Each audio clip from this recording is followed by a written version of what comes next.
Hello friends, welcome back to my channel Lalita success academy. जैसा कि आप सभी जान रहे हैं, यह हमारा यूपी टेट एग्ज़ाम 2026 के लिए एसएसटी का प्रैक्टिस सेट चल रहा है। यह हमारा आज प्रैक्टिस सेट नंबर 15 है। इसके पहले हमने 14 प्रैक्टिस सेट कराया हुआ है। यदि आपने उन क्लासों को नहीं देखा है तो आप प्लेलिस्ट से जाकर ज़रूर देखिएगा। तो चलिए आज की इस बेहतरीन क्लास की शुरुआत करते हैं। हमारा पहला प्रश्न है, जेजाक भुक्ति किसका प्राचीन नाम था? बघेलखंड, बुंदेलखंड, मालवा या फिर विदर्भ? इसका राइट आंसर होगा ऑप्शन बी, बुंदेलखंड। जेजाक भुक्ति बुंदेलखंड का प्राचीन नाम था। पूर्व मध्यकाल में यहाँ चंदेल राजाओं ने शासन किया हुआ था। अगला प्रश्न है, भारत में सर्वप्रथम किस क्षेत्र में राज्य प्रणाली का उदय हुआ? कावेरी घाटी, नर्मदा घाटी, गंगा यमुना दोआब या फिर ये सभी? इसका राइट आंसर होगा ऑप्शन सी, गंगा यमुना दोआब।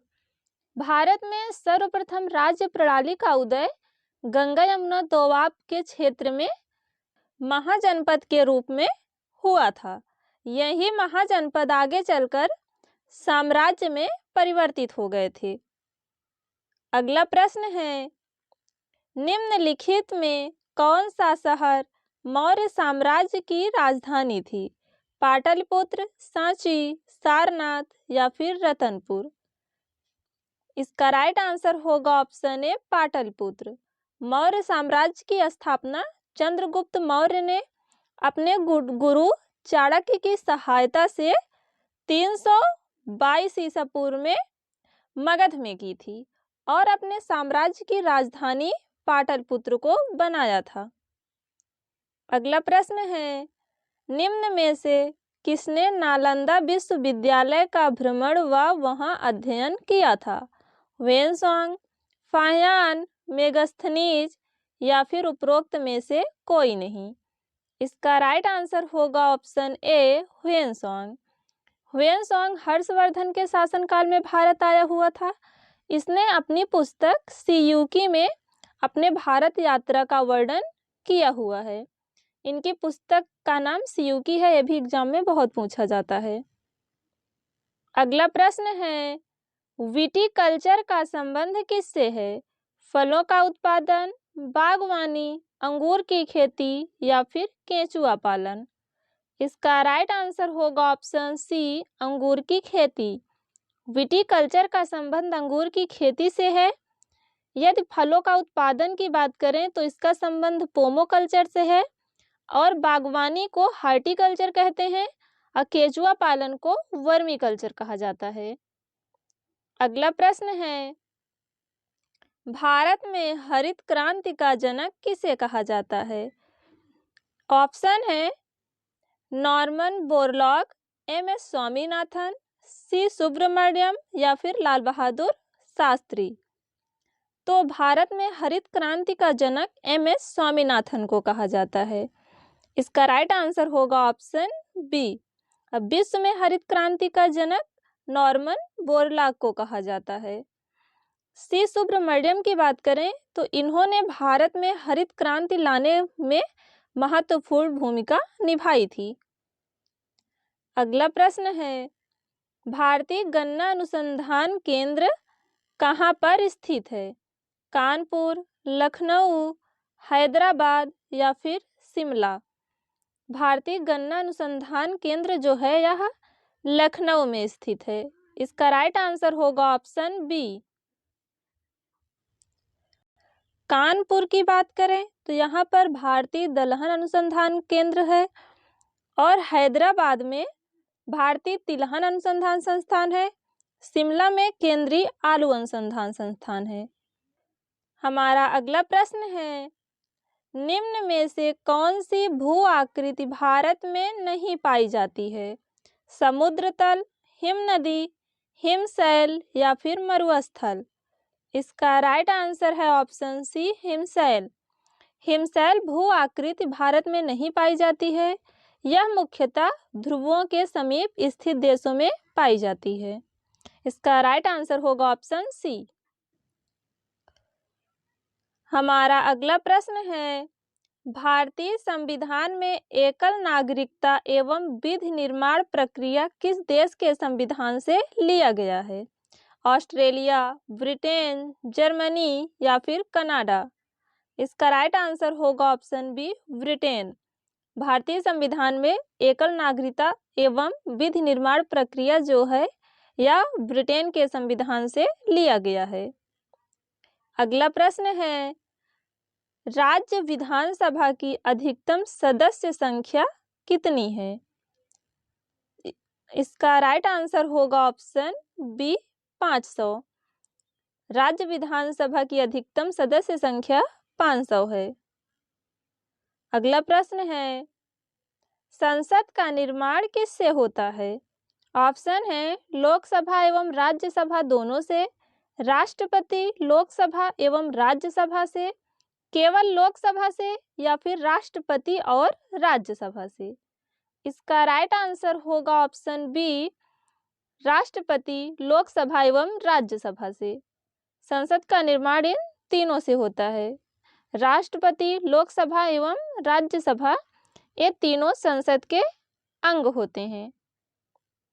अगला प्रश्न है, भारत की स्वतंत्रता के समय भारतीय राष्ट्रीय कांग्रेस के अध्यक्ष कौन थे?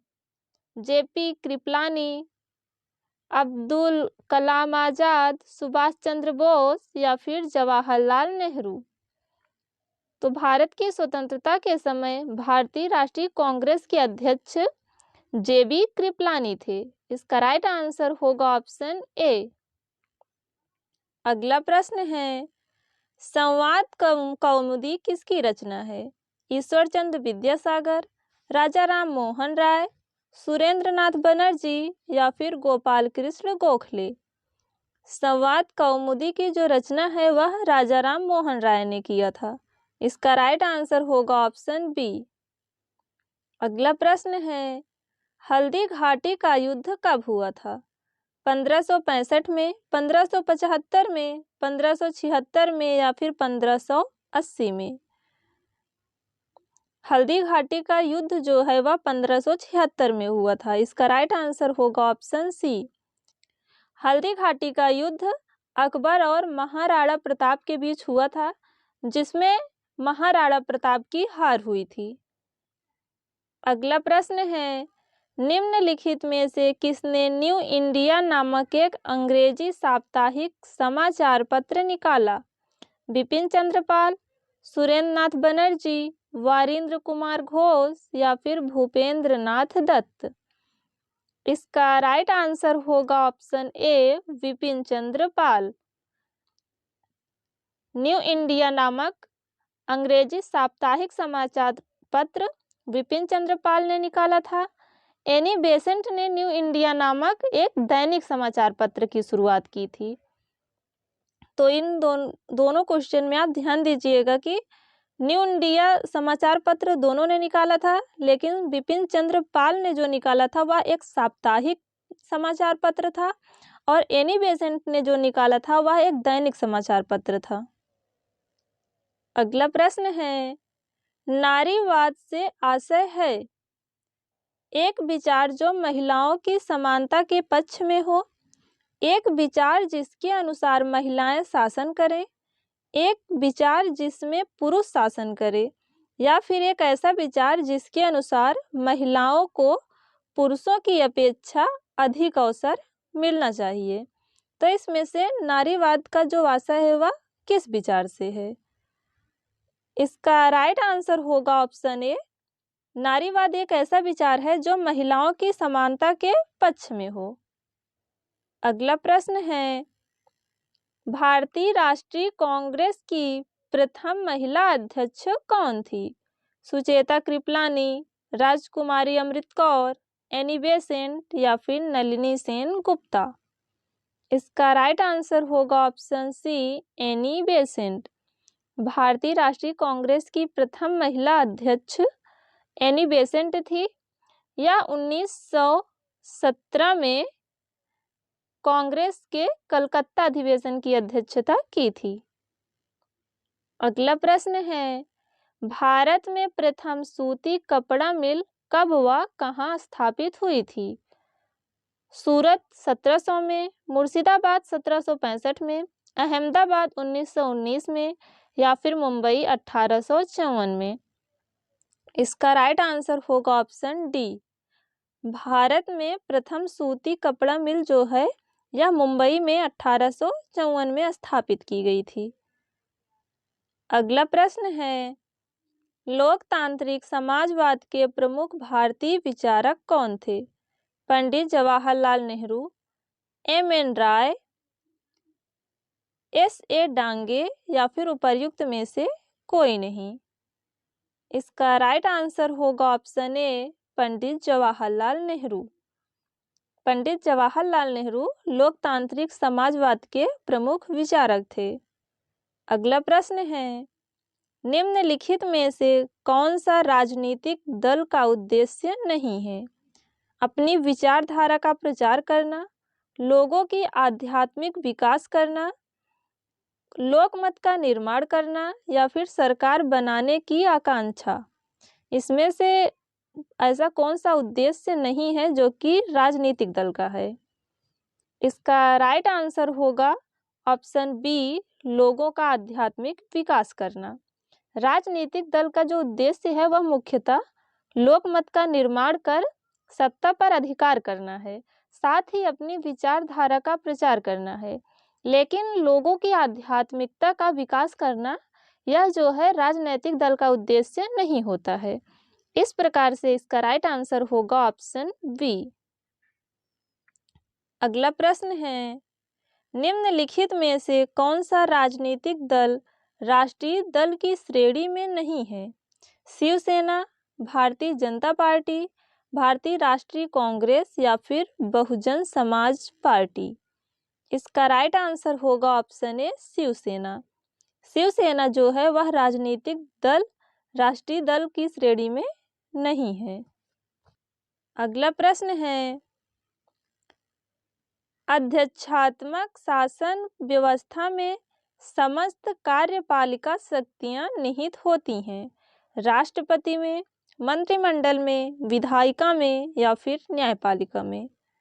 इसका राइट आंसर होगा ऑप्शन ए, राष्ट्रपति में। अध्यक्षात्मक शासन व्यवस्था में समस्त कार्यपालिका की शक्तियां जो होती हैं वह राष्ट्रपति में निहित होती हैं।